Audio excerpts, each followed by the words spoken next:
দর্শক স্বাগত সংলাপ প্রতিদিন অনুষ্ঠানে আমি ফখরুল আলম কাঞ্চন আপনাদের সঙ্গে আছি।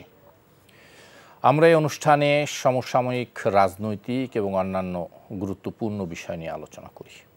আজ আলোচনার জন্য আমরা দুইজন অতিথিকে আমন্ত্রণ জানিয়েছি। আমার সঙ্গে আলোচনা করতে স্টুডিওতে উপস্থিত আছেন বিএনপির প্রশিক্ষণ বিষয়ক সম্পাদক জনাব ABM মোশাররফ হোসেন, আছেন জাতীয় নাগরিক পার্টির যুগ্ম সদস্য সচিব জনাব জয়নাল আবেদিন শিশির। স্বাগত আপনাদের দুইজনকেই। মোশাররফ ভাই, আপনাকে দিয়ে শুরু করি। একটু পিছন দিক থেকে আসি। গতকাল বিএনপির একজন গুরুত্বপূর্ণ নেতা জনাব সালাউদ্দিন সাহেব বলেছেন যে বিএনপির প্রায় 200 প্রার্থী চূড়ান্ত পর্যায়ক্রমে সে প্রার্থীর নাম আমরাও দেখতে পাচ্ছি এবং প্রার্থীদের বোধহয় সরাসরি বলা হচ্ছে। তাহলে বিএনপি মোটামুটি ইলেকশনের জন্য প্রস্তুত, নাম আসছে, কিন্তু রাজনৈতিক বিরোধ আমরা দেখতে পাচ্ছি বিভিন্ন জায়গায়। এনসিপির সাথে, জামায়াতের সাথে বাক বিতণ্ডা তো আছেই, সেই সাথে এক ধরনের গোলযোগ আমরা দেখতে পাচ্ছি, রাজনৈতিক কিছু গোলযোগ। এটি কেন?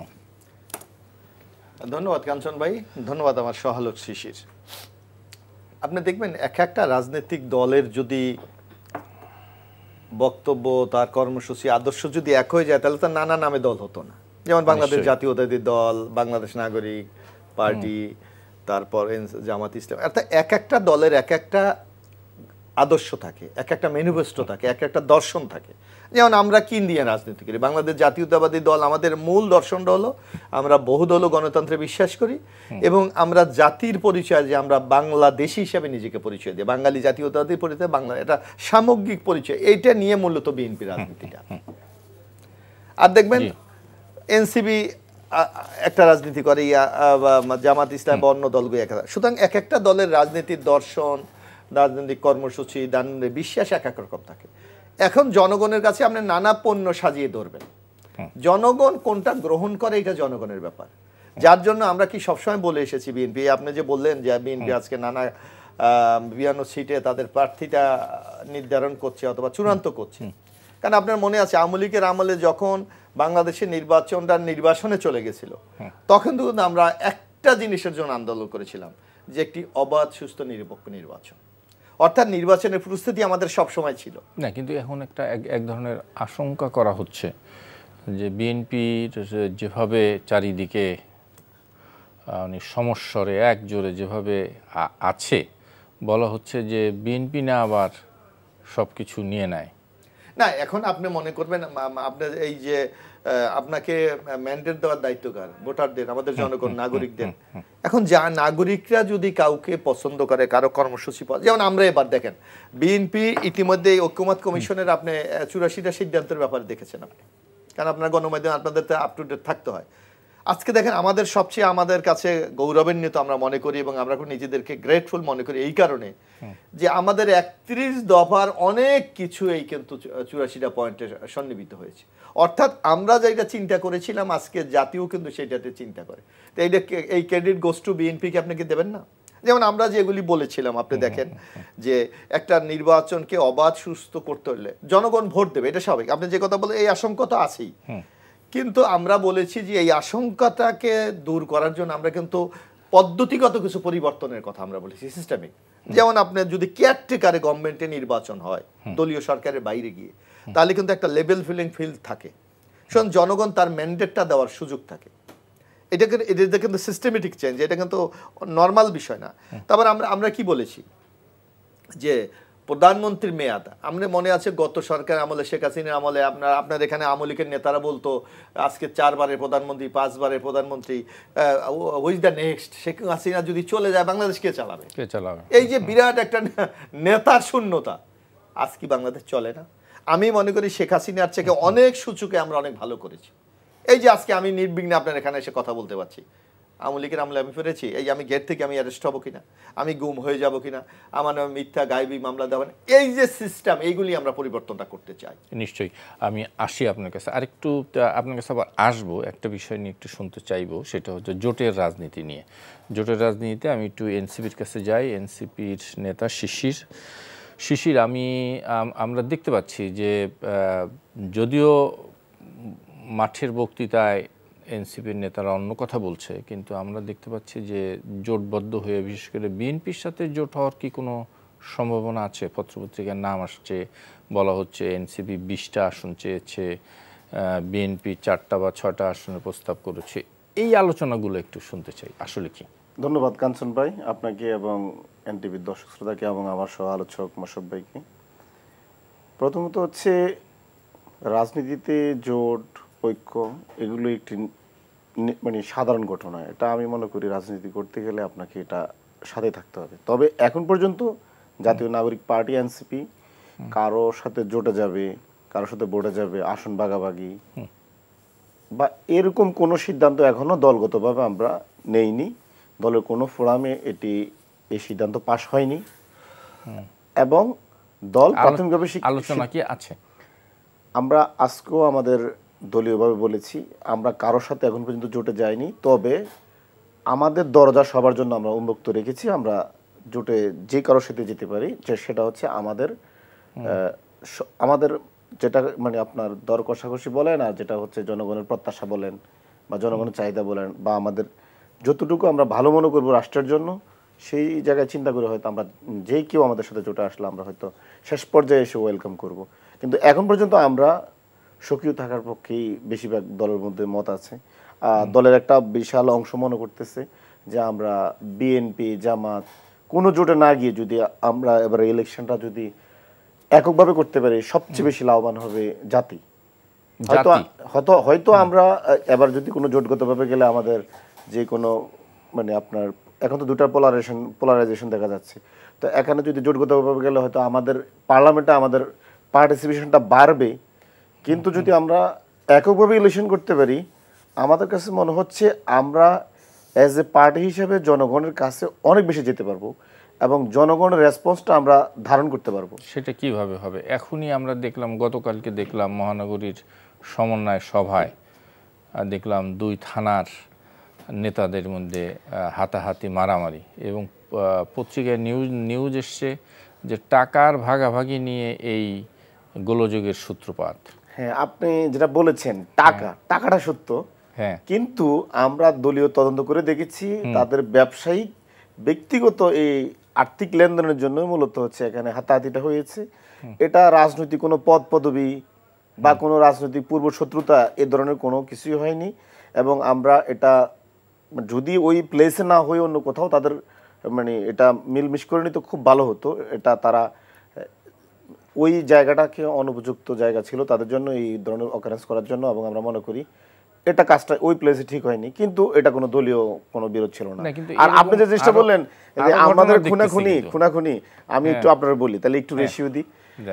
আপনার এই জুলাই পরবর্তীতে বাংলাদেশে যদি দেখেন, শুধু দলীয় অভ্যন্তরীণ কোন দলে 150 জন, কেউ কেউ বলে 140 জন, ধরেন 100 জনের উপরে কিন্তু বিএনপি দলীয় কর্মীরা খুন হয়েছে। অনেক বড় দল, সেই দলের অনেক বড় দল। কিন্তু আমাদের এখন পর্যন্ত জাতীয় নাগরিক পার্টি একটা বিপ্লবের শক্তি, বিপ্লব থেকে গড়ে ওঠা ওই মেজাজের শক্তি, আর বিপ্লবী মেজাজ তো একটু থাকি, তারপরেও আমাদের মধ্যে কিন্তু কখনো খুনাখুনি ঘটনা ঘটেনি। আর গতকালকে যেটি ঘটেছে সেটা তো একদম ব্যক্তিগত পর্যায়ের একটা ঘটনা। লেনদেন বলা হচ্ছে, মনে হচ্ছে যে এটা কোনো বাগবাটোয়ারের লেনদেন, ব্যাপারটা আসলে এরকম না, একজন আরেকজনের কাছে টাকা পাইতো। তো এই জিনিসটা বয়স কম থাকার কারণে হয়তো জিনিসটা সে মানে এই রাইট প্লেস যে না, সেটা বুঝতে পারেনি। আমরা দলীয়ভাবে তারপরে তাদের ব্যবস্থা নিচ্ছি। আর যেটা বললেন আরো আমাদের মোশাররফ ভাই যে বিএনপির 31 দফা নিয়ে অনেক কিছু বললেন, আমি কিন্তু মোশাররফ ভাইকে বিএনপির 31 দফার ক্রেডিট দিয়ে বলবো। তার আগে ছিল 27 দফা, তারপরে হলো 31 দফা। তো বিএনপি সবকিছুই এই দেখেন, আপনার বিএনপি নোট অফ ডিসেন্ট দিয়ে কিন্তু সবকিছুই আবার ডিসক্রেডিটের জায়গায় চলে যায়। কোন জায়গায়? আপনি দেখেন এই যে আমাদের ঐক্যমত কমিশনে সবচেয়ে বেশি নোট অফ ডিসেন্ট দিয়েছে বিএনপি, এবং নোট অফ ডিসেন্ট দিয়েছে, এটা কিন্তু মানে গতানুগতিক নোট অফ ডিসেন্ট না, যেটা হচ্ছে হ্যাঁ এটা পাশ হয়ে গেছে কিন্তু আমি আমার দ্বিমতটা দিয়ে গেলাম, কিন্তু তারপর তোমাদের সাথে আমি কাজ করলাম। বিএনপি নোট অফ ডিসেন্ট হচ্ছে এটা আমি কখনো ক্ষমতা আসলে মানবই না, না এরকম কথা বলছেন। হ্যাঁ এটাই বিএনপি বলছে, এটাই যে নোট অফ ডিসেন্টের এই স্বাধীনতা নোট অফ ডিসেন্টে দিলে কেউ মানে কেউ কখনো এইভাবে দেয়, ইভেন গণভোটে নোট অফ ডিসেন্ট উঠবে কিনা এই ব্যাপারে বিএনপি এখন তার স্ট্যান্ড ক্লিয়ার করেনি। আমি আপনাকে বলি, এই যে দলীয় প্রধান সরকার প্রধান হতে পারবেন না, এই বিষয়টি এখনো বিএনপি ক্লিয়ার করেননি, এই ব্যাপারে নোট অফ ডিসেন্ট দিয়ে রেখেছে। আরো অনেকগুলো, যে আপনার আপার হাউসে আমরা যেটা বলি এখন যে আমরা দাবি করেছি পিআর পদ্ধতিতে হওয়া লাগবে, বিএনপি সেটাতে নোট অফ ডিসেন্ট দিয়ে রেখেছে। বিএনপি চাচ্ছে সেটা হচ্ছে আপার বলেন আসনের ভিত্তিতে কোন জায়গায় তো পিআর এর ব্যাপারে বিএনপির আপত্তি আছে না, আছে, এবং শুধু বিএনপি না আরো 6টি দলের আপত্তি আছে। আমি আপনাকে বলি, পিআর আপার হাউসে আপনার বিএনপির যেভাবে গঠন করতে চায়, হ্যাঁ বরং আপার হাউজের ব্যাপারে বিএনপি এক ধরনের নমনীয়তা আমরা দেখেছি। আমার মনে হয় এই কথাগুলোর একটু জবাব মোশাররফ ভাইয়ের কাছ থেকে শুনি। মোশাররফ ভাই যে কথাগুলো এসছে, আমি একটা কথা বলি, শিশিররা আমরা মনে করি তারা একটা নতুন রাজনৈতিক দল, নতুন রাজনীতি শিখছে। বিএনপি চিন্তা করতে হবে, বিএনপি কিন্তু অভিজ্ঞ একটি রাজনৈতিক দল, দীর্ঘদিন ক্ষমতায় ছিল, বিরোধী দলে ছিল, আবার সরকারি বিরোধী দলের বাইরেও আবার আরেকটা বিরোধী দলে ছিল, অর্থাৎ নানা অভিজ্ঞতায় বিএনপি পরিপূর্ণ। সুখাতে বিএনপি সেই কমিটমেন্টটা জাতির কাছে করতে চায় যেটা বাস্তবায়ন যোগ্য। যেমন উনি শিশির বলেছে যে আপার হাউজে আমরা কি বলেছি, আমরা বলি নাই যে আমাদের দলের লোক। আপনি দেখেন যে বিএনপির যে আপার হাউজের 31 দফা আছে যে রাজনীতির বাইরে যারা এই জাতি রাষ্ট্র গঠনে কন্ট্রিবিউশন রাখছে বিভিন্ন ক্ষেত্রে, যেমন আপনি সাংবাদিক, আপনার তো এমপি ইলেকশন করার সুযোগ নেই, আমার একজন কবি, সাহিত্যিক, আমার প্রকৌশলী, আমার শিক্ষাবিদ, এদের তো সুযোগ নাই।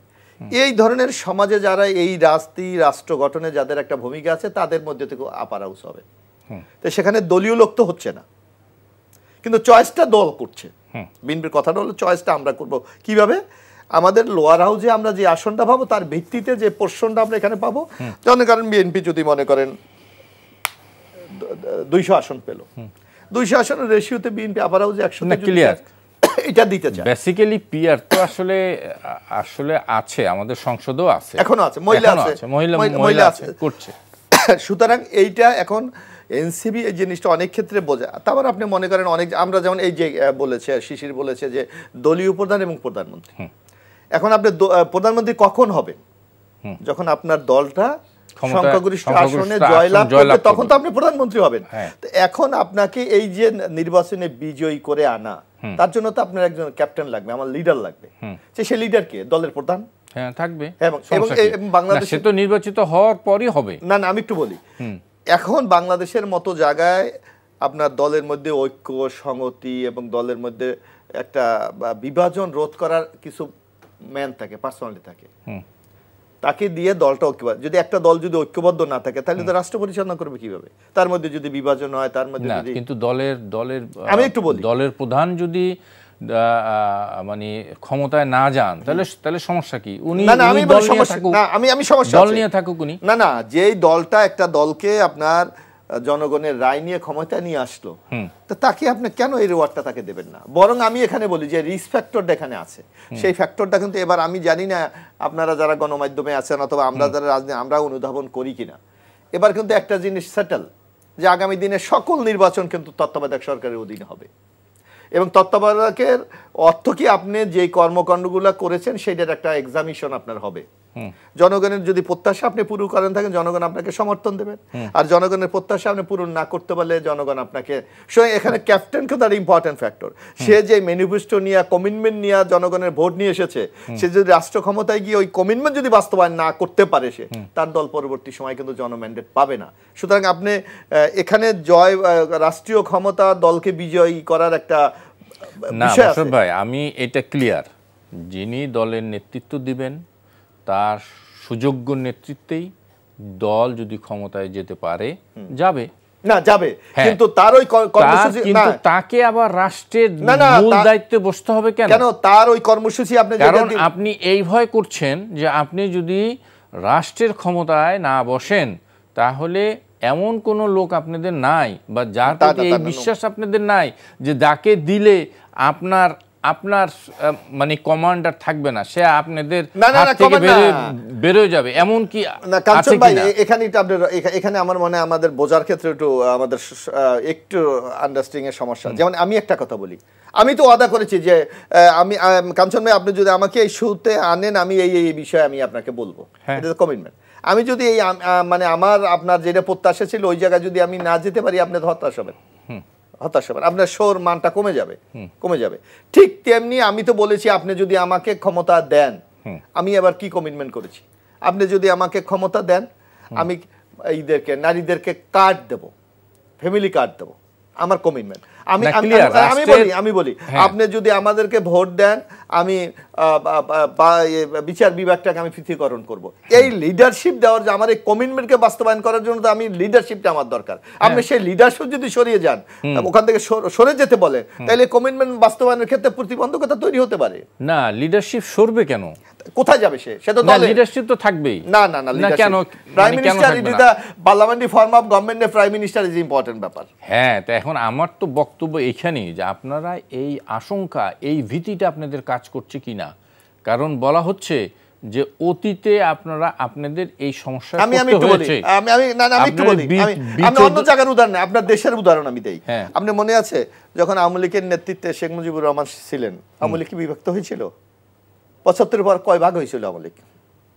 হোসেন মোহাম্মদ এরশাদ যখন জাতীয় পার্টির বাইরে গেলেন তখন কয় ভাগ হয়েছে জাতীয় পার্টি? মোশাররফ ভাই, এই রাজনীতি থেকে আমরা বের হতে পারবো না যে ক্ষমতায় থাকলে ক্ষমতার মূল কেন্দ্রে না থাকলে। আমার মনে হয় আপনি এই যে ব্যক্তির প্রতি টার্গেট না করে আপনি টার্গেট করেন আপনি যে কমিটমেন্টটা করেছেন সেটা বাস্তবায়ন হয় কিনা, আপনি জনগণের কল্যাণে রাষ্ট্র পরিচালনা করতে পারেন কিনা, আপনি দুর্নীতি রোধ করতে পারেন কিনা, আপনি স্বচ্ছতা জবাবদিহিতা আপনি নিশ্চিত করতে পারেন না, জন আকাঙ্ক্ষাকে আপনি ধারণ করতে পারেন কিনা, আপনি সেই দিকে জোর দেন। কিন্তু সব দল যে বিষয় অলমোস্ট 98% দল যেটার বিষয়ে একমত হলো, আপনার দল সেই বিষয়ে ঠিক আছে। আমরা তো একটা কথা বলেছি এখানে, শিশির বলেছে, আমরা একটা কথা বলেছি, আমরা তো এটা নোট অফ ডিসেন্ট দিয়েছি। আগামী ফেব্রুয়ারিতে যদি ইনশাল্লাহ নির্বাচন হয় তাইলে তো আমরা জনগণের ম্যান্ডেট নেব। হ্যাঁ, জনগণ যদি আমাদেরকে ম্যান্ডেট না দেয় আমরা এই জায়গাতে সরে আসবো, আমরা তো স্পষ্ট ভাষায় বলেছি। মোশাররফ ভাই কথা বলছিলেন, শুনতে চাই আপনার কাছে। আমি দুইটা জিনিস বলবো এখানে, হচ্ছে দলীয় প্রধান এবং সরকার প্রধান নিয়ে, আর একটা হচ্ছে উচ্চকক্ষী পিয়ার নিয়ে। দেখেন, আমরা উচ্চকক্ষী পিয়ারটা এমন পিয়ার চাই যিনি বললেন যে সমাজের বা রাষ্ট্রের সেক্টর ভিত্তিক সবচেয়ে স্কিল ব্যক্তিদেরকে মানে পার্লামেন্টে নিয়ে যাওয়া এবং তাদের মেধাকে, যোগ্যতাকে, অভিজ্ঞতাকে রাষ্ট্রের কাজে লাগানো। দেখেন, বিএনপি যে সিস্টেমের চাচ্ছে মানে উচ্চকক্ষটা গঠিত হোক, এটা একটা গার্বেজে পরিণত হবে। কিভাবে আমি প্রমাণ করে দিই। বর্তমানে যে আমাদের সংরক্ষিত যে নারী আসনগুলোতে এমপি বানানো হয়, আপনি আর প্রক্রিয়াটা দেখেন, প্রক্রিয়াটা হচ্ছে পিআর, কিন্তু এটা এক্সিকিউট করে না। রাষ্ট্রের কোনো গুরুত্বপূর্ণ মানে স্কিল মানে লোকজন এখানে আসে না। আসে কে? এমপির বউ আসে, মন্ত্রীর বেআইন আসে, তারপরে হচ্ছে কারো তদবির আসে, কেউ হচ্ছে ব্যবসায়িকের বউ আসে। এই যে এখানে আর্থিক লেনদেন, তারপর নেপোটিজম, এই সমস্ত জিনিস দিয়ে আমাদের সংরক্ষিত নারী আসনগুলোর মর্যাদা ধূলিসাৎ করে দেওয়া হয়েছে। দু একজন যায়, ছাত্ররা ছাত্রনেত্রী ছিলেন, ভালো স্কিল রাখেন, দু একজন যায়, কিন্তু 90% হচ্ছে আপনার এখানে আসলে এখানে গার্বেজ দিয়ে ভরানো হয়েছে। তো আমরা এই জন্য বলেছি বিএনপি এখন এই সিস্টেমে যদি উচ্চকক্ষে আপনি আবার পিআর করতে যান তাহলে আবার কি হবে? তাহলে দেখা যাবে ব্যবসায়ীদের একটা গ্রুপ টাকা দিয়ে এখানে এমপি হচ্ছে, আবার দেখা যাবে যে দলের মহাসচিবের যে ব্যাগ টানে সে এমপি হয়ে যাচ্ছে। দেখবেন এখনো তো শেষ। আমরা এই জন্য বলেছি আমরা এমন একটা পিআর চাই যেটা হবে প্রাপ্ত ভোটের অনুপাতে, এবং নির্বাচনের আগে আপনি কাকে কাকে এই আপার হাউসে পাঠাচ্ছেন তাদেরকে আপনি লিস্টটা দিয়ে দিবেন, প্যানেল লিস্ট দিয়ে দিবেন।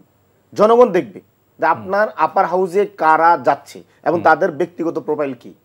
তাহলে মানুষ বুঝতে পারবে রাষ্ট্রের জন্য তারা আপার হাউসে গিয়ে কি করতে পারবে না। কিন্তু সেটা এখানে এই জায়গায় বিয়ের বিষয়টা আমাদের মানে বিরোধ। একটু যোগ করি শিশির, এখানে আমরা যে এই প্রস্তাবের কথা লাস্টে শিশির বলেছে যে লিস্ট আগে দাও, এ ব্যাপারে তো আমাদের আপত্তি নেই। আমরা তো আগেই বলেছি যে দলীয় কোনো লোক এখানে হবে না, এখানে হবে যারা কন্ট্রিবিউশন করে আমাদের জাতিকে তারা। তো এখানে তো মানে কনফিউশন থাকার কোনো কারণ নাই, এখানে তো রাজনৈতিক লোক হবে না, এটা স্পষ্ট বলে দেওয়া হয়েছে। আবার হাউস থাকবে, স্বতন্ত্র আলাদা। দ্বিতীয় যে জিনিসটা যে এখানে দলীয় প্রধান এবং সরকার প্রধান বিএনপি আলাদা করতে চাচ্ছেন না।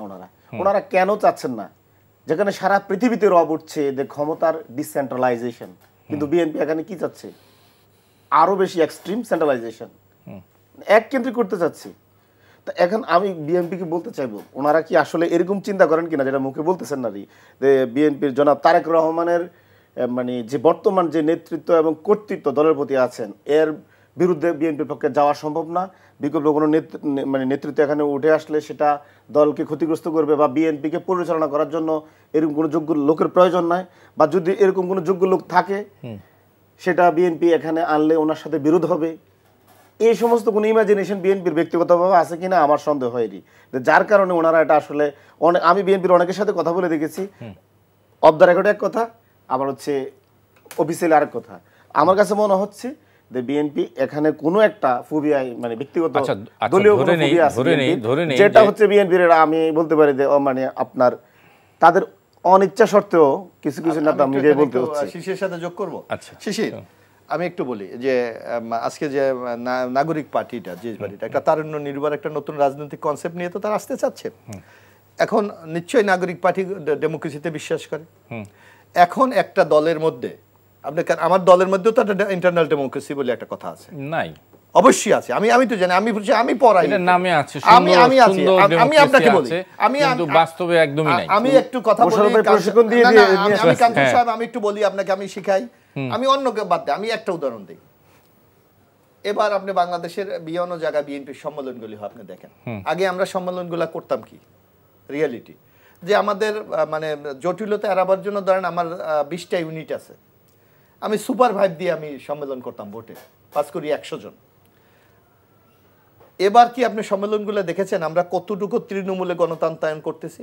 এবার ফুল কমিটি, যেমন আমি আমার পটুয়াখালী জেলায় বিএনপির সম্মেলন করেছি 1551 ভোট, মানে একেবারে উপজেলা, যে কোনো উপজেলা পৌরসভার মেম্বার থেকে শুরু করে সভাপতি পর্যন্ত সবাই একই স্ট্যাটাস সবার, সেখানে প্রকাশ্যে ভোট হয়েছে, ভোটে নেতৃত্ব নেবে। এটাকে আপনি গণতান্ত্রিক বলবেন না? অবশ্যই গণতান্ত্রিক বলবো, যদি এরকম ভাবে সত্যি হয়ে থাকে। কিন্তু এটা বাস্তবতা হলো এটা শুধু কাগজে কলমে আছে, বাদ বাকিটা কোথাও নাই। আমি একটু বলি, according to the constitution of BNP, BNP যে গঠনতন্ত্র, সেটাতে স্পষ্ট আছে যে আমরা যখন জাতীয় কাউন্সিল করি, কাউন্সিলের আগে চেয়ারম্যানের নির্বাচনের বিধান আছে আমাদের। আমরা কি করি, একটা নির্বাচনীয় মানে তৈরি হয়, পরিচালনা কমিটি হয়। কমিটির যেমন এর আগে আমি দেখেছি আমাদের পরিচালনা কমিটির চেয়ারম্যান ছিলেন সাবেক স্পিকার জমিরুদ্দিন সরকার, ওনার নির্বাচন কমিশনার নিযুক্ত হতেন হাইকোর্টের বিচারপতি উকিল টুকেরা। এরা তফসিল ঘোষণা করে যে এত তারিখে বিএনপির চেয়ারম্যান নির্বাচিত হওয়ার জন্য নমিনেশন ফর্ম বিতরণ করা হবে। Open to all, open to all, যে কোনো লোক কিনতে পারবে, এতে কোনো শর্ত নাই। এখন দেখেন যখন নমিনেশন ফর্ম বিক্রি হয়, বেগম খালেদা কেউ কেনার সাহস আছে? নো, এখন আওয়ামী লীগেরও ছিল না, আওয়ামী লীগেরও ছিল না, বিএনপিরও ছিল না। আপনি কি এটা কি কনফিডেন্স বলবেন না কারো প্রতি মানে বিশ্বাস?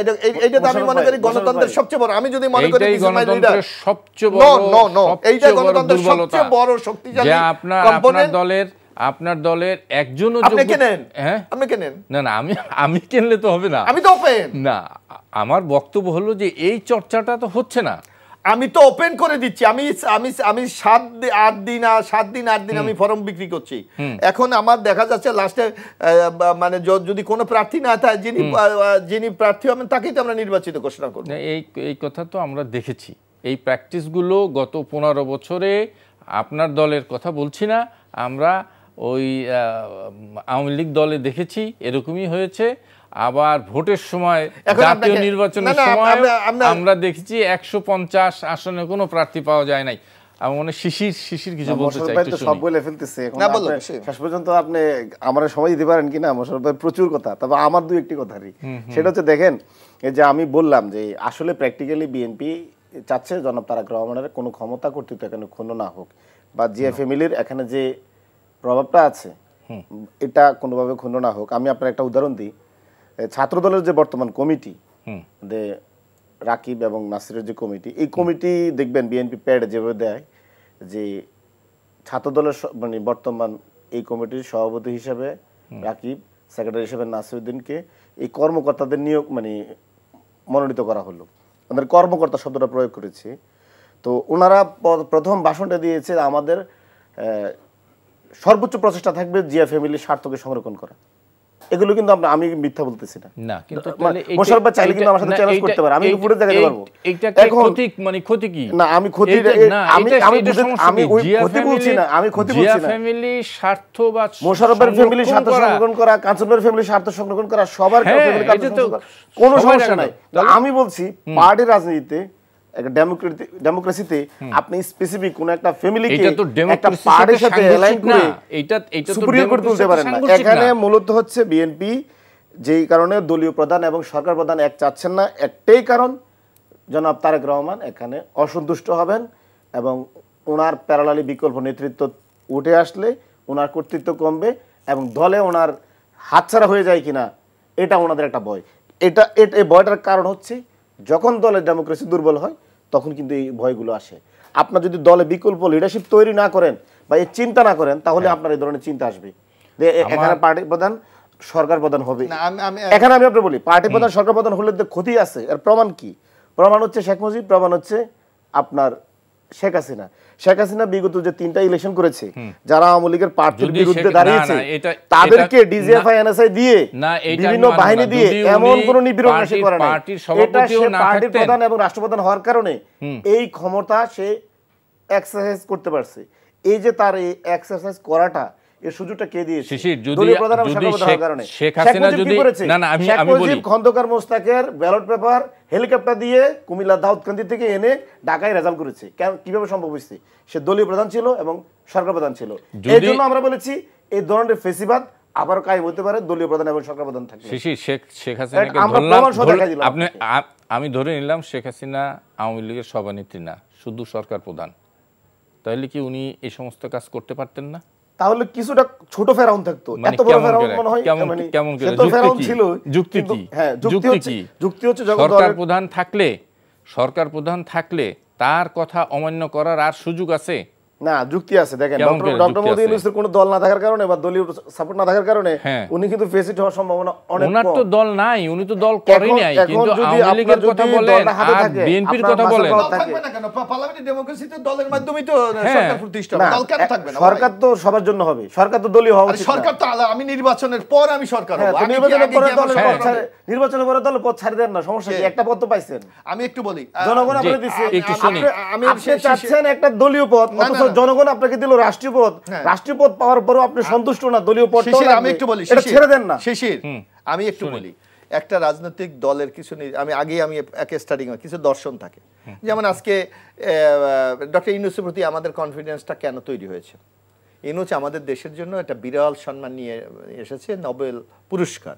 যেই পুরস্কারটা বিশ্ব করেছে, আমরা জাতি হিসেবে তাকে সেই সম্মানটা দিতে চাই, যার কারণে তার উপদেশটা নিয়ে কোনো বিতর্ক নাই, কথা হয়নি। এখন যে কোনো দলের তো মানুষ এই জন্য একটা কনফিডেন্স, একটা বিশ্বাসের লোক প্রত্যাশা করে একটা রাষ্ট্র। যেমন আজকে বিএনপির প্রতি কনফিডেন্স কেন? বাংলাদেশের রাষ্ট্র কাঠামোতে বিএনপি দল হিসাবে এমন কিছু কন্ট্রিবিউশন করেছে যেটা মানুষ মনে করে ডেমোক্রেসির জন্য সবচেয়ে বেটার। যেমন আগে ছিল একদলীয় সরকার, বিএনপি বলেছেন আমি বহুদলীয় গণতন্ত্র প্রতিষ্ঠা করবো, অল পার্টি। আজকে যে এই যে এনসিপি কথা বলছে, this credit goes to BNP. বিএনপির কারণে উনি কথা বলতে পারছে, কারণ বিএনপি বহুদলীয় গণতন্ত্র প্রবর্তন করেছে আমার নেতা শহীদ রাষ্ট্রপতি জিয়াউর রহমান। আজকে দেখেন parliamentary form of government, Khaleda Zia, আমরা কিন্তু প্রেসিডেন্সিয়াল ফর্ম অফ বিশ্বাসী ছিলাম। সেখান থেকে কিন্তু আমরা জনস্বার্থে জনগণকে ক্ষমতায়ন করার জন্য আমরা আজকে সংসদীয় গণতন্ত্রে ফিরে গেছি। আজকে দেখেন বাংলাদেশের অর্থনীতির যে ভিতটা, এই যে আপনি দেখেন বাংলাদেশ, আমি বলছি এই যে কনফিডেন্স জনগণের মধ্যে তৈরি হয়েছে, এটা কিন্তু তৈরি হয়েছে লিডারশিপের কারণে। সেই লিডারশিপকে যদি জনগণ চায়, আপনি কেন সরিয়ে দেবেন? শিশির যেই প্রশ্নটা তুলেছেন, যে যখন দল নির্বাচন এদেশের জনগণ যদি ম্যান্ডেট দেয় এবং সেখানে যদি আপনার দলীয় প্রধান সরকার প্রধান হন, তখন দলের ওই পদটি ছেড়ে দিলে সমস্যাটা কোথায়? সমস্যা হয়েছে তার যে কর্মসূচি বাস্তবায়ন করার। যেমন আমি যে কমিটমেন্ট, এই যে ইউনূস সরকারের দুর্বলতাটা কি, যেটা শিশিরও বলেছে, দুর্বলতা হলো তার কোনো রাজনৈতিক দল নাই, তার কোনো সংগঠক নাই, তার কোনো মানুষ নাই। এখন আমি যদি দল হিসাবে ধরেন, আমি মনে করি যে আগামী দিনে বিএনপি যদি ক্ষমতায় আসে, আমি এই কর্মসূচি বাস্তবায়ন করব যে আমি সারা বাংলাদেশে আমি বিএনপি বলেছি আমি 5,000 না ঠিক আছে, অনেক 5 কোটি আমি গাছ রোপণ করব। এখন আমি যদি আমার দলীয় প্রধান থাকি, আমি দলের নেতৃবৃন্দকে আমি নির্দেশ দিলেই আমি দেখা যাচ্ছে এটা বাস্তবায়ন করতে আমার মোর দ্যান 7 ডেজ লাগবে, কিন্তু সে কি প্রধানমন্ত্রীর কথা শুনবে? আপনার দলের যিনি রাষ্ট্রের, কিন্তু আপনার দলের যিনি 3 দিন আগেও যিনি দলীয় প্রধান ছিলেন, তিনি সরকার প্রধান হলেন, তিনি ঘোষণা দিবেন, তার কথা এখানে আমার তো একটা সাংগঠনিক কাঠামো আছে। সাংগঠনিক কাঠামো তো থাকবে, আপনার মনোনীত দলীয় প্রধান তো থাকবে, দলের লোকজন তো থাকবে, দল থাকবে, দলের লোকজন থাকবে, সবকিছু থাকবে, থাকবে না কেন? কাঞ্চন ভাই, এখানে মোশাররফ ভাইয়ের মানে জিনিসটা হচ্ছে স্ট্র্যাটেজিক্যালি ভুল আছে। আমি আপনাকে বলি, আপনার দল থেকেও রাষ্ট্র তো অনেক বড় জিনিস। রাষ্ট্রের যত মেকানিজম আছে, রাষ্ট্রের যত অর্গান আছে এবং রাষ্ট্রের যত সম্পদ আছে, দলের তত তো নাই। রাষ্ট্র যদি আপনার গাছ লাগাইতে চান, আর সেটা তো আলাদা জিনিস, আপনি এটা রাষ্ট্র তো আরো বেশি পারবেন। না না, সেটা ভিন্ন জিনিস। দল আপনার দল যদি না, আপনি তো রাষ্ট্র তো আমার রাষ্ট্র মেকানিজম, আমি তো রাষ্ট্রকে প্রধানমন্ত্রী হয়ে গেলেন, আপনি কি ব্যবহার করব? আমার প্রশাসন আছে, আমার অন্য লোক আছে, লোকাল গভর্নমেন্ট আছে, সেগুলি করব। কিন্তু আমি বলেছি যে আমার যে কোনো কর্মসূচি বাস্তবায়ন করার জন্য সবচেয়ে এফেক্টিভ হলো যখন আমি আমার নিজের সংগঠনকে কাজে লাগাতে পারবো। কেন আপনি রাষ্ট্র কর্মসূচি বাস্তবায়ন করেন না? তো প্রশাসন তার কি পারে সব জায়গায় ফেল হচ্ছে না, দলে আর কেউ পালন করুক না, সমস্যাটা কোথায়? রাষ্ট্র কি সব জায়গায় পারতেছে? মোশাররফ ভাই, রাষ্ট্রের যে কর্মসূচিগুলো আসবে সেই কর্মসূচিগুলো তো রাষ্ট্রই পালন করবে। দলীয় কর্মসূচি মানে যেগুলো দলের এজেন্ডা, সেটা তো দলকে যদি আপনার সহযোগী হিসাবে ব্যবহার করতে পারেন, অবশ্যই সহযোগী হিসেবে ব্যবহার করা যাবে, কিন্তু খুব এফেক্টিভ হবে, সেটা হবে। কিন্তু আমার বক্তব্য হচ্ছে যে আপনাদের আমি বলি, আপনার নিশ্চয় মনে আছে আমরা যখন এসএসসি পরীক্ষা দিই, মানে মেট্রিক পরীক্ষা যেটা বলে, আপনার মনে আছে, আপনি দিয়েছেন কিনা, যে আমাদের ওই সময় একটা বিষয়বস্তু ছিল, জিয়া রহমানের একটি কর্মসূচি ছিল অশিক্ষিত শিক্ষিত করা, যে কোনো একটা লোককে শিক্ষিত করতে হলে একটা মার্ক ছিল। মনে আছে? আমরা কিন্তু একটা যে লোক শিখে বহু কষ্ট করে তাকে লেখাপড়া শিখে আবার তাকে নিয়ে আসতো, দিয়া পরীক্ষা দিতে হইতো, তাই না? এইটা এফেক্টিভ হয়েছে কেন? ইফেক্ট হচ্ছে ম্যান্ডেটরি করে দিছে না, করে দিছে কেন? এই যে এইটার পিছনে সরকার যেমন একটা ভূমিকা নিছে, পাশাপাশি কিন্তু দলও কিন্তু না না না না না না না, আমি দেখছি প্রত্যেকটা এসএসসি পরীক্ষার্থী, আমার দল যদি তখন নাও বলতো এই খবরদার তুই এই ইয়ারে মানে পড়ানোর দরকার নাই, তাহলে তো আমি মেট্রিক পাসই করতে পারতাম না। কারণ আমাকে ওই সেই অশিক্ষিত লোকটাকে শিক্ষিত করে হলে নিয়ে যায় তাকে পরীক্ষা দেওয়ানো লাগছে। এখন যেই লোকটা এই কাজটা করে আমাকে একটা সাফল্য, আমার নিরক্ষরতা দূর করছে, আমি তাকে কেন লিডারশিপ আমি রাখবো না? হোয়াই? আমার দল তো এটা দিয়ে মানে গৌরবান্বিত হবে, বেনিফিট হবে, গ্লোরিয়াস হবে, কেন আমি রাখবো না? আমার মনে হয় আমি এই বিতর্ক শেষ করে দিতে চাই। জি প্লিজ। আচ্ছা, আমি একটু বলতে চাই, আমাদের মোশাররফ ভাই বলেছে যে আজকে মানে বিএনপির বহুদলীয় গণতন্ত্রের কারণে আমরা আজকে কথা বলতে পারছি। এটা যদি আমরা মানে একটু ঘুরিয়ে বলতে পারি যে দেখেন, বিগত শাসনটা যদি আমরা বলি যে মুসা নবী যেরকম ইহুদিদেরকে ওই ফেরাউনের বংশধর থেকে মুক্তি দিয়েছে, ঠিক আমরা বিএনপি, জামাত এবং বাংলাদেশের যে 63 দলীয় আন্দোলন ছিল তারা ব্যর্থ হয়েছে। তাদের আন্দোলন এখনো চলছে। আন্দোলন ব্যর্থ কেন? আন্দোলনের ধারাবাহিকতা হয়েছে, আপনার সাফল্য ব্যর্থতা আপনি এত সহজে কেন বলবেন? শুনেন, জনাব তারেক রহমান সাহেব 2024 সালে যে 10 জানুয়ারি ইলেকশন হয়েছে, ওই ইলেকশনের আগে উনি অসহযোগ আন্দোলন ডাক দিয়েছিলেন। এই আন্দোলনে 63 দল সারা দিবে বলেছেন, সেভাবে সারা দেয়নি, দেশের জনগণের সারা দেয়নি, দল থেকেও ভালো রেসপন্স পায়নি। ওই আন্দোলন কর্মসূচি কিন্তু এখনো চলে। আমি বলি ভাই একটু শেষ করে দেন না। কিন্তু আমরা যখন আন্দোলন ডাক দিয়েছি, বিএনপি এসেছে, জামাত এসেছে, 63 দল এসেছে, তাদেরকে বরং আমরা মুক্তি দিয়েছি। যেমনটি মুসা নবী এই ইহুদি মুক্তি দিয়েছে, শেখ হাসিনা ফেরাউন ছিল, আপনাদের আমরা মুক্তি দিয়েছি ফেরাউনের হাত থেকে। এখন আপনারা যদি বলেন আমাদের আমরা জন্ম দিচ্ছেন বা কথা বলার সুযোগ দিচ্ছেন, আর দল বলছে ওই দিন আমাদের জন্ম দিচ্ছেন। আমি বলছি যে আবার বিজাফর সাহেব বলছে যে আমরা নাকি ওনাদের মানে উনিও বলতেছে বাপদের সাথে পাঙ্গা নিও না। সেটা বলি নাই তো, আমি বলছি বহুদলীয় গণতন্ত্র আসছে বলি আজকে এই সকল দল ওই ধারাবাহিকতায় জিয়াউর রহমান ওই বহুদলীয় গণতন্ত্র না দিলে আজকে তো সুযোগ থাকতো না এই দেশে। জিয়াউর রহমান সাহেবের উদাহরণ দিয়ে বিএনপির এই যে ক্ষমতা সেন্ট্রালাইজেশন করতে চাই, এর একটা উদাহরণ দিই। জিয়াউর রহমান সাহেব যখন মানে ক্ষমতা নেন, তখন উনি এক সময় প্রধান আইন প্রণেতা ছিলেন, ওই ক্ষমতাটা ওনার হাতে। উনি প্রধান মানে আপনার হচ্ছে সেনাপ্রধান এবং হচ্ছে উনি পরবর্তীতে রাষ্ট্রপতি হন। এই যে তিন ধরনের ক্ষমতা উনি এনজয় করছেন বিএনপি, ওইটা কিন্তু বিএনপির একটা পুরাতন সিলসিলা।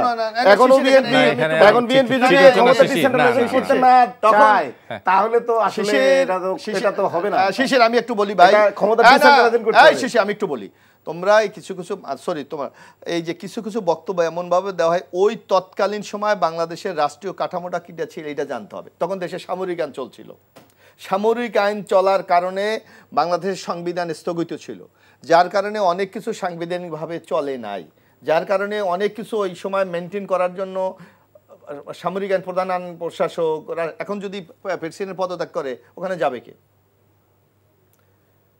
কে? তো সুতরাং নানা কাঠামো আছে। সুতরাং একটা লোক সব এনজয় করছে তাই না, কিন্তু তখন রাষ্ট্রীয় কাঠামো, যেন অনেকে বলে যে ওই সময় এই যে এখন তোমাদের এনসিপি থেকে বলা হচ্ছে যে ওই সময় যদি এই আদেশ পারে এখন, আরে তখন তো বাংলাদেশে কনস্টিটিউশন ছিল না, এখন তো স্টিল কনস্টিটিউশন গভর্নমেন্ট চলছে। এখন ইচ্ছা করলেই তো গভর্নমেন্ট যে কোনো কিছু জারি করতে পারবে না, কিন্তু তখন তো সুবিধা ছিল, মাশাআল্লাহ ছিল। এখন তো আপনাদের কারণে আমরা পারি নাই কনস্টিটিউশন বাতিল করতে, তা এই দোষ তো আপনাদের কারণে। তখন তো আপনারা এনজয় করছেন, আমরা তো আমাদেরকে এনজয় করতে দিচ্ছেন না। আমরা তো জীবনে আমরা গণতান্ত্রিক কনস্টিটিউশন আপনাদেরকে বললাম জাতীয় সরকার করে এই সংবিধান বাতিল করে দিই। বেগম জিয়া নির্বাচনের না ঠিক আছে, আমি একটু বলি আজকে তারা যে কথাটা বলে, ঠিক আছে আজকে যে কথাটা শিশির বলছে আজকে, ঠিক আছে শিশিরা মনে করতাম যারা একেবারে কমিটেড, তাহলে তারা হয় যে না আমি জাতীয় সরকার স্যার আমি যাব না, তা আমি আপনি খুব ক্ষমতা এনজয় করার জন্য তিনজন অ্যাডভাইজারকে আপনি কেন ওইসে ঢুকে দিলেন? আচ্ছা আপনারা বলেন তো এই যে ক্যান্টনমেন্টে আপনারা এই পুরাতন যে দলগুলো, মানে আমরা তখন দল হইনি, আমরা তখন রাস্তায়, এই যে দলগুলো আর্মি ডাকলো, আপনারা সবাই ক্যান্টনমেন্টে চলে গেল, বিএনপি জামাত শুরু করে সব রেজিস্টার্ড আনরেজিস্টার্ড সব দল চলে গেল, যাবে না? আমরা কি গেছি এই সময়? আমাদের বাদ দিয়ে তো ভাগ করা হয়ে গেছে। না ভাই এটা আমি শিশির তোমরা ভাগ করে তিনজন অ্যাডভাইজার নিয়ে গেছে। না এটা পরে বহুত কষ্ট হইছে। কিসের পরে? আমরা তো মাইনাস হয়ে গেছিলাম। আপনারা তো আমি একটা কথা বলি, এই শোনো ভাই, আমরা ভাই প্লিজ একটু কথা শোনো ভাই, সমস্যা হলে একটা জিনিস আগে শুনতে হবে। আমি অন্য আসিফ নজরুল এই নাহিদ ইসলাম কি বলেছে, কারা কারা উপদেষ্টা হবে তার জন্য আমি 5 সদস্য একটা কমিটি আমরা করে দিয়েছিলাম, তারাই নির্ধারণ করেছে কারা কারা উপদেষ্টা হবে। আসিফ মাহমুদের নাহিদ ইসলামের বক্তব্য, হ্যাঁ কি নাহিদ ইসলাম কিছুদিন আগে একটা বক্তব্য দিয়েছে এই উপদেষ্টা নিয়ে নাগরিক কথা হচ্ছে, তখন বলছে আমরা 5 সদস্য একটা কমিটি করে দিয়েছিলাম, তারাই নির্ধারণ করেছে কে কে উপদেষ্টা হবে। নাম্বার 1, ডক্টর ইউনূস সাহেব নিজে বলেছে যে আমাকে নিয়োগ দিয়েছে ছাত্ররা, তাহলে আজকে সবকিছু তো ছাত্ররা করছে কেন? রাজনীতি। বিএনপি তো স্পষ্ট বলেছে আমরা একটা গণতান্ত্রিক বাংলাদেশ দেখতে চাই, সুতরাং কোনো অসাংবিধানিক সরকার, জাতীয় সরকার বলেন বিপ্লবী, এতে আমরা যেতে চাই না, আমরা কনস্টিটিউশনাল ধারাবাহিকতা বজায় রাখতে চাই। সেই স্ট্যান্ডার্ড আমি মনে করি it is the right point, যে গণতান্ত্রিক ধারাবাহিকতা বিএনপি রক্ষা করে চলেছে। জয়নাল আবেদিন শিশির, আমার মনে হয় এই বিতর্কটা একটু ছোট করে নিয়ে আসলে আমার হাতে। মোশাররফ ভাই যেটা বললেন যে ওনারা জাতীয় সরকার ওনারা চায় নাই, বিপ্লবী সরকার চায় নাই, দেখেন আমরা শুরু থেকে বলেছি এটি একটি বিপ্লব হয়েছে। ওনারা এটা সংবিধানটাকে কোনোভাবে এই পুরাতন সংবিধানটাকে মানে জোড়াতালে দিয়ে এটাকে বললো যে না একটা বিপ্লব হয় না, অভ্যর্থন হয়েছে, তোমরা সংবিধানের আলোকে শপথ নিয়েছো, জাতীয় সরকার করা যাবে না, কেন করা যাবে না এর কোনো ব্যাখ্যা নাই, কারণ জাতীয় সরকার কি সমস্যা। কিন্তু আবার বিএনপি ক্ষমতা আসলে সবাইকে নিয়ে জাতীয় সরকার করবে, বিএনপি বারবার এই প্রতিশ্রুতি দিচ্ছে, আমরা অবাক হয়ে যাই। আপনি নির্বাচনে জিতার পরে বিপ্লবী সরকার মানে জাতীয় সরকার করতে পারেন, সবাইকে আশা দেখাচ্ছেন রেইনবো ন্যাশন করবেন, তো আপনার একটা এত বড় বিপ্লব যেখানে সবচেয়ে বেশি ম্যান্ডেট দেয়া, আপনি যদি মনে করেন যে বিএনপি জামাত থেকে শুরু করে এবং বিপ্লবের শক্তি শুরু করে বাংলাদেশে তো 90% মানুষ এই সরকারকে ম্যান্ডেট দিয়েছে, এটা তো কোনো নির্বাচিত গভর্নমেন্ট তো জীবনও পাবে না, সম্ভব না। তাহলে এটাকে আপনি জাতীয় সরকার করতে দিলেন না, আবার আপনি নির্বাচিত হয়ে সবাইকে জাতীয় সরকার করতে দিলেন। জাতীয় সরকার শুধু কি বিএনপি বাধা? আমার প্রশ্ন হচ্ছে আপনারা আসলে কি চাইছেন? আপনারা কি এই যে এখন দেখেন সবাই বলছে সংস্কার দেরি হচ্ছে, এখানে যে এই সাংবিধানিক বাধ্যবাধকতা রয়েছে, আমরা তো শুরুতেও বলছি বিপ্লবী সরকার করেন বা জাতীয় সরকার করেন, কোনটা তো বিএনপির কারণে রাজি হয়, মানে বিএনপিকে রাজি করানো যায় না, এটা তো সত্য। কোনটা সত্য? জাতীয় সরকারও বিএনপি তারেক রহমান সাহেব অপোজ করছেন, বিএনপি অপোজ করছেন, এবং বিপ্লবী সরকার তো অপোজ করছেনই। এখন আপনি যদি বলেন যে তোমরা কেন এই সংবিধান অনুযায়ী শপথ নিলা, আপনি তো অপোজ করছেন, আমার জন্য আর কোনো স্পেস রাখেন নাই, তাহলে আমি কিভাবে মানে যাব? এখন আপনি তো আমাকে অলরেডি মাইনাস করে দিয়েছেন, আমার আগে আপনার পলিটিক্যাল পার্টি, আমি তো পার্টিও না, তাহলে আপনারা কি করলেন? আপনারা ওই জায়গায় স্টেপ নিয়ে নিলেন, রাষ্ট্রপতির সাথেও বসলেন, ক্যান্টনমেন্টও বসলেন, আমরা জানিও না, পরে বহু কষ্টে আমরা আপনারা যে 3 জন উপদেষ্টা হলো, বহু দেন দরবার করে কেমন করে 8 তারিখেই তো হলো। না আমি আপনাকে বলি শুনেন, ডক্টর মোহাম্মদ ইউনূসের নামটা আমরা শুধু এটা পুশ করতে আমাদের জান বাইরে গেছে। এটা এই জন্য তো উনি বলে আমার ছাত্ররা চাইছে, আসলে তো ছাত্ররা চাইছে, ওনারা সবাই চায় নাই তো, সব পলিটিক্যাল পার্টিকে আমরা ম্যানেজ করছি, কিন্তু তারা প্রথম ডক্টর মোহাম্মদ ইউনূসকে চাইছে, এটা সত্য না। সম্মতি দিতে রাজি হয়েছে পরে বা বাধ্য হয়েছে, কেউ কেউ বাধ্য হয়েছে, কেউ পরে সম্মতি দিয়ে দিয়েছে। তো এখন আপনি যদি বলেন যে এই এখন জাতীয় সরকার বিপ্লবী সরকার করেন নাই, আপনারাই করতে দেন নাই। আমরা তো কোন পলিটিক্যাল পার্টি করারও কথা ছিল না, আমরা তো মনে করলাম যে না বিদ্যমান পলিটিক্যাল পার্টিগুলো দিয়ে হয়ে যাবে, কিন্তু কি দেখলাম আমরা প্রত্যেকটা সংস্কারে বিএনপির না না না, note of dissent, note of dissent, note of dissent. আপনি যদি ওই যে 84টা যে ঐক্যমত কমিশনের যে সংস্কার প্রস্তাবনা আপনি দেখবেন তো কোন দল সবচেয়ে বেশি নোট অফ ডিসেন্ট দিছে?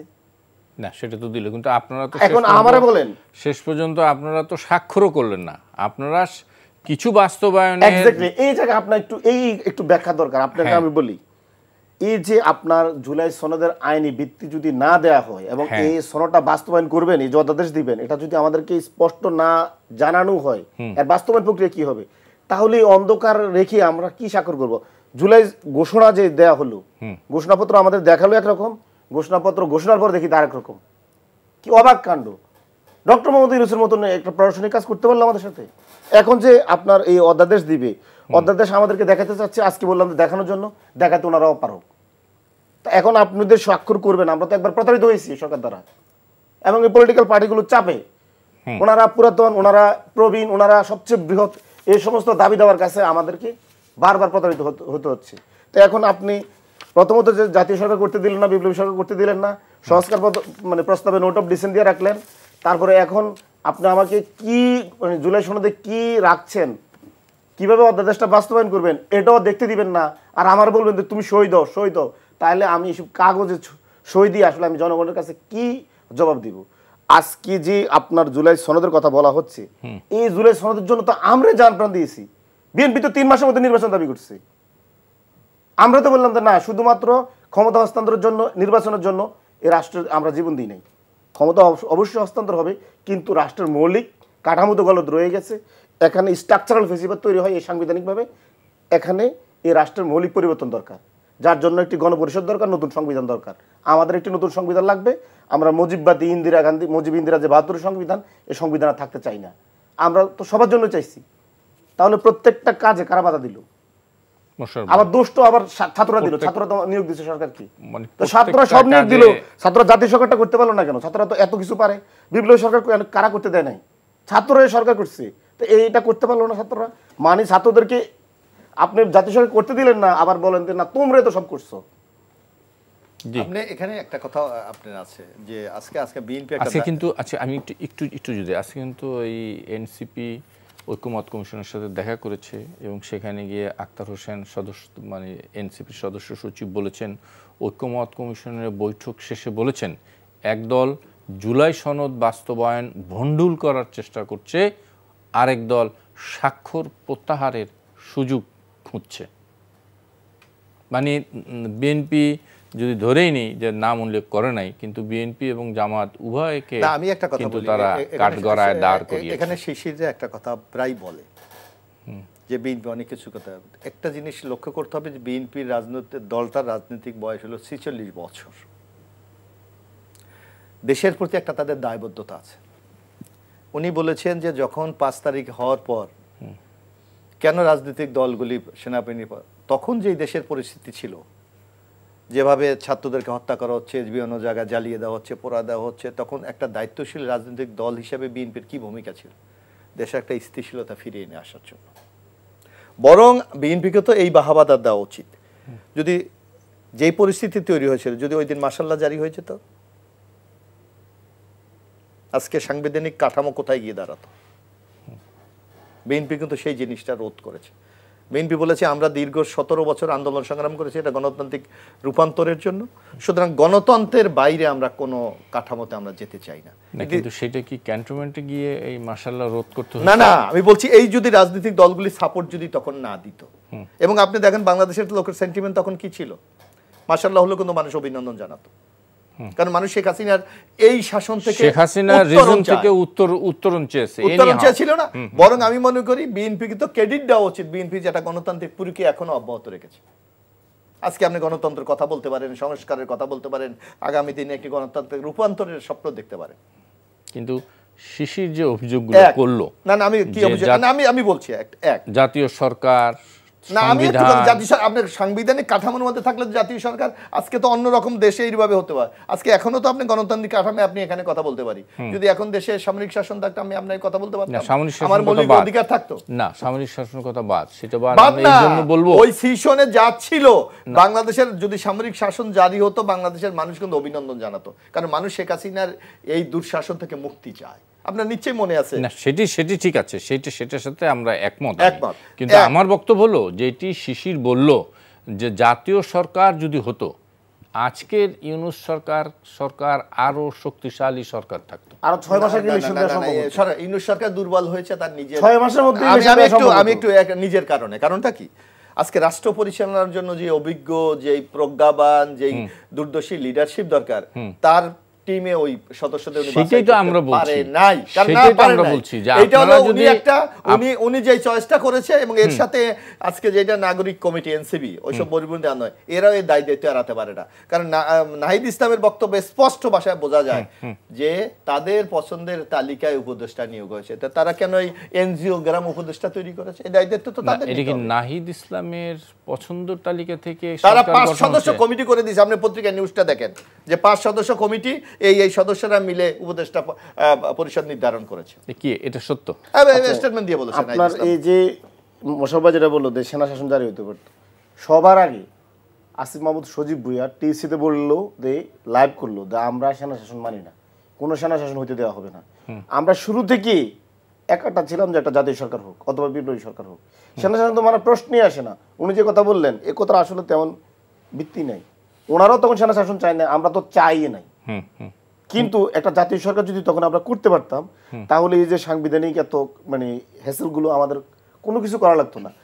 আপনি যে নির্বাচন এখন দাবি করেন ডক্টর মোদি ইউনূসের কাছে, তখন আপনি নির্বাচন নিজে দিতেন 6 মাসের মধ্যে, এবং আপনি দিতে পারতেন, সক্ষমতা আপনার থাকতো তখন। এখন আপনি আওয়ামী লীগ তো বিভিন্ন দোসররা তো এখন প্রশাসনে বসে আছে, আপনি তো তাড়াতে পারতেছেন। এদের রাখছে কে এখন? আপনি কে রাখছে? এখন তো বলা হচ্ছে বড় দুইটা দলের কারণে তো থাকছে না। এদেরকে এনসিপি যাতে তাদের প্রেসারে কাজকর্ম তাদের মতো করতে পারে তার জন্য রেখেছে। এনসিপি তার দলীয় প্রতীকটা পর্যন্ত আগে করতে পারে না।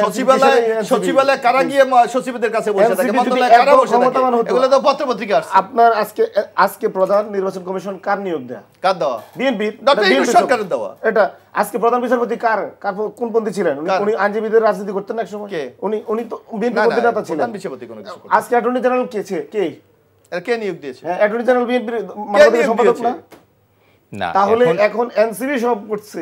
এনসিবি এত ক্ষমতাবান, দলীয় প্রতীকটা পর্যন্ত তাকে দেয়া হচ্ছে না। দলীয় কেন দেবে না? এনসিবির আপনি একটা বলেন, এই যে শিশিরা দলীয় প্রতীক বলছে, তারা গণতন্ত্রে বিশ্বাস করে না?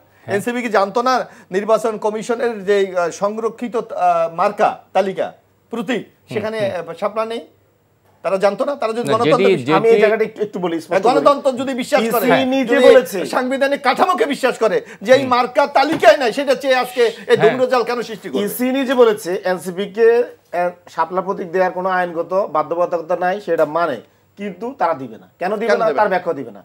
এখন তারা কিন্তু ব্যাখ্যা দিয়েছে, তারা বলেছে যে ইসির তালিকায় যেই মার্কা নাই অন্তর্ভুক্ত করতে হয়। কেন অন্তর্ভুক্ত? তাহলে আগে তো আমার মাহমুদুর রহমান মান্নারা চেয়েছে, বাংলাদেশ কংগ্রেস চেয়েছে, তাদেরকে না দিয়ে মানাকে দিত, সমস্যা কি? আমরা কি না করতাম না? ওর যদি একজন পাইয়ে যেত তাহলে তাকে আগেই দেয় নাই, তারা যেন সংরক্ষিত না। আপনি 2008 সালের যে নিবন্ধন প্রথা 111 এর যে মানে কালো আইন, এটা তো আমি এখনো কালো আইন মনে করি, কারণ 111 এর গভর্নমেন্টটাকে আমি এখনো মানে গভর্নমেন্ট মনে করি না। ওই 111 এর গভর্নমেন্টের একটা নিবন্ধন প্রথার মধ্যে আপনি আমাদেরকে ঢুকালেন, অথচ আমরা এই 111 থেকে মানে আমরা তো মনে করি মূলত হচ্ছে মানে 111 থেকে বাংলাদেশের ফেসিজমটা শুরু হয়েছে। এবং 2009 সালে এই যে ইলেকশন হয়েছে, বিএনপিকে হারিয়ে দেওয়া হয়েছে বা জোটকে হারিয়ে দেওয়া হয়েছে, আমরা তো মনে করি এটা ইলেকশন হয় নাই, এটা তো জাস্ট একটা সিলেকশন ছিল। ইন্ডিয়া এবং তার ভারতবন্দী আর্মিরা এই কাজটা করেছে। তো আমরা তো ওই 111 গভর্নমেন্টটাকে অবৈধ মনে করি এবং মনে করি এই জায়গা থেকে মূলত ফেসিবাদটা শুরু হয়েছে। তো আপনি ওই ফেসিবাদের আমলের একটা কালো আইনকে আপনি বেশ ধরে আমার অধিকার ক্ষুণ্ণ করবেন, অথচ এর আগে ছিল আপনি চাইলে আপনি একটা প্রতীক নিতে পারতেন। আপনি চাইলে আপনার দলের নামটা কি হবে আপনি বলতে পারতেন। এখন আপনার হাত পা দিয়ে বেঁধে দিল ওয়ান কালো আইন দিয়া, আবার সেটা আমাকে মানতেও হবে এবং তাকে আমি ক্ষমতা বসাইলাম। যে লোকটা 10-12 বছর বেকার ছিল সেই লোকটা আমাদের রক্তের বিনিময়ে আজকে এই জায়গায় সম্মানিত হয়েছে, সে এখন আমাদের 111 কালো আইন দিয়ে আমাদের আইনগত যে সাপলাবার অধিকার থেকে বঞ্চিত করবে। আচ্ছা, আমার হাতে একদমই সময় নেই, জাস্ট 10 সেকেন্ড বা 20 সেকেন্ড মোশাররফ আমি যেটা মনে করি আমরা একটা গণতান্ত্রিক রূপান্তরের জন্য সবাই সংগ্রাম করছি। তো গণতন্ত্রের যে নীতি আদর্শ নৈতিকতার প্রতি যদি আমরা শ্রদ্ধাবোধ না হই, তা আগামী দিনে আমরা কিভাবে একটা গণতান্ত্রিক বাংলাদেশ তৈরি করব? আগে আমাদের মনোজগতে একটা গণতান্ত্রিক চেতনাকে সেট আপ করতে হবে, তারপর আপনি গণতন্ত্রের জন্য ফাইট করতে হবে। আমার মনে হয় আজকে আর সময় নেই। জনাব জয়নাল আবেদিন শিশির, জনাব ABM মোশাররফ হোসেন, আপনাদের দুজনকে অনেক অনেক ধন্যবাদ। দর্শক আপনাদেরকে ধন্যবাদ যারা এতক্ষণ আমাদের সঙ্গে ছিলেন। আগামী অনুষ্ঠানে আবার দেখা হবে। শুভ সন্ধ্যা।